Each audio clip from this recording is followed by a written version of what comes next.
ओम नमः शिवाय। स्वागत है आप सभी का आपके अपने YouTube चैनल भक्ति विभूति पर। हरतालिका तीज का व्रत माता पार्वती और भगवान शिव को समर्पित है। इस व्रत में माता पार्वती और भगवान शिव की पूरे विधि विधान से पूजा अर्चना की जाती है।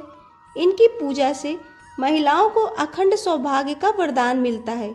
हरतालिका तीज व्रत की कथा स्वयं भगवान शिव ने माता पार्वती को उनका पूर्व जन्म याद दिलाने के उद्देश्य से सुनाई थी। कथा के अनुसार भगवान शिव ने कहा, हे गौरी, पर्वतराज हिमालय पर स्थित गंगा के तट पर तुमने अपनी बाल्यावस्था में 12 वर्षों तक अधोन्मुख होकर घोर तप किया था। इतनी अवधि तुमने अन्न न खाकर पेड़ों के सूखे पत्ते चबाकर व्यतीत किए। माघ की विकराल शीतलता में तुमने निरंतर जल में प्रवेश करके तप किया। वैशाख की जला देने वाली गर्मी में तुमने पंचाग्नि से शरीर को तपाया। श्रावण की मूसलाधार वर्षा में खुले आसमान के नीचे बिना अन्न जल ग्रहण किए व्यतीत किया। तुम्हारी इस कठोर तपस्या को देखकर तुम्हारे पिता बहुत दुखी होते थे। तब एक दिन तुम्हारी तपस्या तथा पिता के दुख को देखते हुए नारद जी तुम्हारे घर पधारे। तुम्हारे पिता ने उनका हृदय से अतिथि सत्कार किया और उनसे आने का कारण पूछा। नारद जी ने कहा, गिरिराज, मैं भगवान विष्णु के भेजने पर यहाँ आया हूँ। आपकी कन्या ने बहुत ही कठोर तप किया है। इससे प्रसन्न होकर वे आपकी कन्या से विवाह करना चाहते हैं। इस संदर्भ में मैं आपकी राय जानना चाहता हूँ। नारद जी की बात सुनकर गिरिराज प्रसन्न हो उठे। उनके तो जैसे सारे दुख दूर हो गए।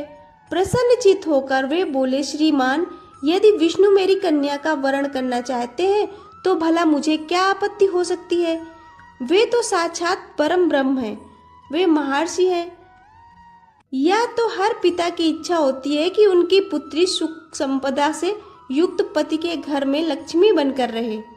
पिता की सार्थकता इसी में है कि पति के घर जाकर उनकी पुत्री पिता के घर से अधिक सुखी रहे।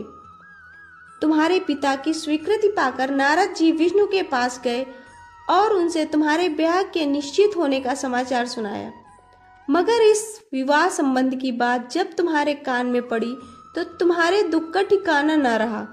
तुम्हारी एक सहेली ने तुम्हारी इस मानसिक दशा को समझ लिया और तुमसे इस विक्षिप्तता का कारण जानना चाहा। तब तुमने बताया, मैंने सच्चे हृदय से भगवान शिव शंकर का वरण किया है, किंतु मेरे पिता ने मेरा विवाह विष्णु से निश्चित कर दिया है। मैं विचित्र धर्म संकट में हूँ। अब कोई भी उपाय शेष नहीं बचा है। मैं क्या करूँ? सिर्फ प्राण ही त्याग सकती हूँ। तुम्हारी सखी बड़ी ही समझदार और सूझबूझ वाली थी। उसने कहा, सखी, प्राण त्यागने का इसमें कारण ही क्या है? संकट के मौके पर धैर्य से काम लेना चाहिए। नारी के जीवन की सार्थकता इसी में है कि पति रूप में हृदय से जिसे एक बार स्वीकार कर लिया, जीवन पर्यंत उसी से निर्वाह करे। सच्ची आस्था और एक निष्ठा के साथ तो ईश्वर को भी समर्पण करना पड़ता है। मैं तुम्हें घने जंगल में ले चलती हूँ, जो साधना स्थली भी है और जहाँ तुम्हारे पिता तुम्हें खोज भी नहीं पाएंगे। वहाँ तुम साधना में लीन हो जाना। मुझे विश्वास है कि ईश्वर अवश्य ही तुम्हारी सहायता करेंगे। तुमने ऐसा ही किया। तुम्हारे पिता तुम्हें घर पर न पाकर बड़े दुखित और चिंतित हुए। वे सोचने लगे कि तुम जाने कहाँ चली गई। मैं विष्णु जी से उनका विवाह करने का प्रण कर चुका हूँ। यदि भगवान विष्णु बारात लेकर आ गए और कन्या घर पर न हुई तो बड़ा अपमान होगा।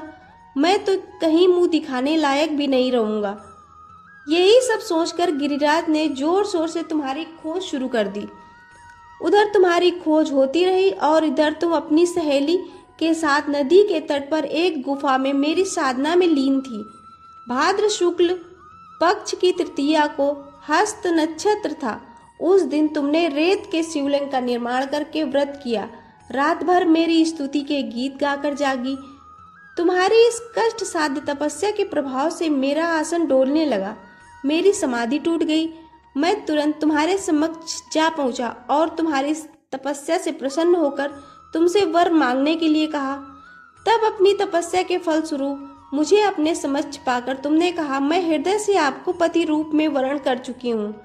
यदि आप सचमुच मेरी तपस्या से प्रसन्न होकर यहाँ पर पधारे हैं तो मुझे अपनी अर्धांगिनी के रूप में स्वीकार कर लीजिए।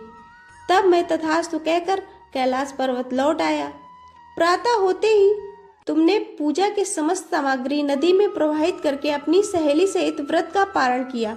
उसी समय अपने बंधु बांधवों के साथ और दरबारियों के साथ गिरिराज तुम्हारी खोज करते हुए वहां आ पहुंचे और तुम्हारी इस कष्ट साध्य तपस्या का कारण तथा उद्देश्य पूछा।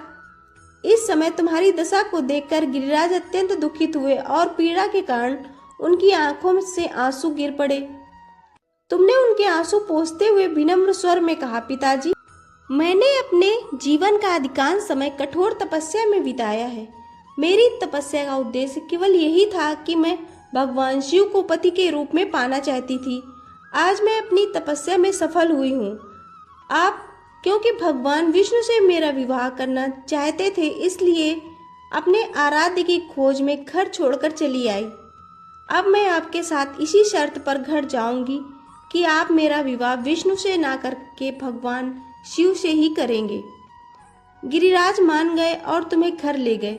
कुछ समय के पश्चात शास्त्रोक्त विधि विधान पूर्वक उन्होंने हम दोनों का विवाह कर दिया।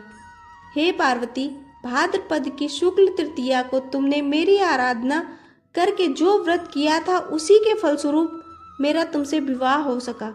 इसका महत्व यह है कि मैं इस व्रत को करने वाली कुमारियों को मनोवांछित फल देता हूँ। इसलिए सौभाग्य की इच्छा करने वाली प्रत्येक युवती को यह व्रत पूरी निष्ठा और विधि विधान से करना चाहिए। इस पूरे प्रकरण में तुम्हारी सहेली ने तुम्हारा हरण किया था, इसलिए इस व्रत का नाम हरतालिका तीज व्रत हो गया। इस व्रत से जुड़ी एक और मान्यता यह है कि इस व्रत को करने वाली स्त्रियां पार्वती के समान ही सुखपूर्वक पति रमण करके शिवलोक को जाती हैं। सौभाग्यवती स्त्रियां अपने सुहाग को अखंड बनाए रखने और अविवाहित युवतियां मन के मुताबिक वर पाने के लिए हरतालिका तीज का व्रत करती हैं। इस दिन व्रत करने वाली स्त्रियां सूर्योदय से पूर्व उठ जाती हैं और नहाकर पूरा श्रृंगार करती हैं।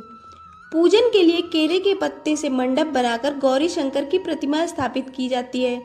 इसके साथ पार्वती जी को सुहाग का सारा सामान चढ़ाया जाता है। रात में भजन कीर्तन करते हुए जागरण कर 3 बार आरती की जाती है और शिव पार्वती विवाह की कथा सुनी जाती है। इस व्रत के व्रती को शयन निषेध है, इसके लिए उसे रात्रि में भजन कीर्तन के साथ रात्रि जागरण करना पड़ता है। प्रातःकाल स्नान करने के पश्चात श्रद्धा एवं भक्ति पूर्वक किसी सुपात्र सुहागिन महिला को श्रृंगार सामग्री, वस्त्र, खाद्य सामग्री, फल, मिष्ठान एवं यथाशक्ति आभूषण का दान करना चाहिए। रेत के शिवलिंग बनाए हैं तो उनका जलाशय में विसर्जन किया जाता है और खीरा खाकर व्रत को संपन्न किया जाता है। तो ये थी हरतालिका तीज व्रत की कथा। कथा आपको कैसी लगी कमेंट करके अवश्य बताएं। कथा को अंत तक सुनने के लिए आपका बहुत बहुत धन्यवाद। फिर मिलेंगे एक और नई कथा के साथ।